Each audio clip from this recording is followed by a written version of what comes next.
I want to take a few moments to talk today about the word and the actual object of a laser. Now, we use that word as if it were the real name for this thing, but it's really an acronym. An acronym meaning that you take the first letter of each major word and put them together to get a new word. So LASER actually stands for light amplification by stimulated emission of radiation. Light amplification by stimulated emission of radiation, laser.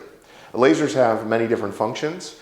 In the medical field, they're often used in surgery, and I want to go over some of those uses right now and talk about three different types of lasers. So we've got light amplification by stimulated emission of radiation. The laser machine produces intensely hot and precisely focused beams of light to target tissue, to alter the structure or the nature of the tissue, or in some cases like with cancer, to destroy it. Now, there are three basic and most widely used types of lasers in surgical environments, and the first one that we're going to talk about is the CO2, the carbon dioxide. Carbon dioxide laser. This particular laser is very strong. It converts light into heat for the purpose of cutting tissue and coagulating blood. The next one we want to talk about is the argon laser. This one is much more mild than the carbon dioxide laser. It's much less destructive, and it's used for more superficial depth penetration in surgery. So commonly used for treatment of skin lesions and other skin disorders because it lacks the depth in terms of its penetration. So argon lasers. And then finally, neodymium lasers, or neodymium lasers.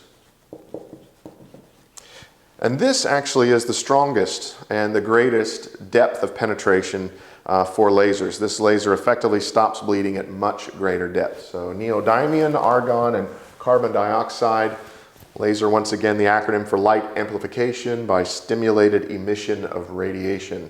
I mean, if you had to say that every time, it would get ridiculous. Lasers are a great acronym as long as we know what we're talking about. They have good uses in surgical areas to cut or alter tissue, to destroy it, to cut, and also to stop bleeding, to cauterize and coagulate blood.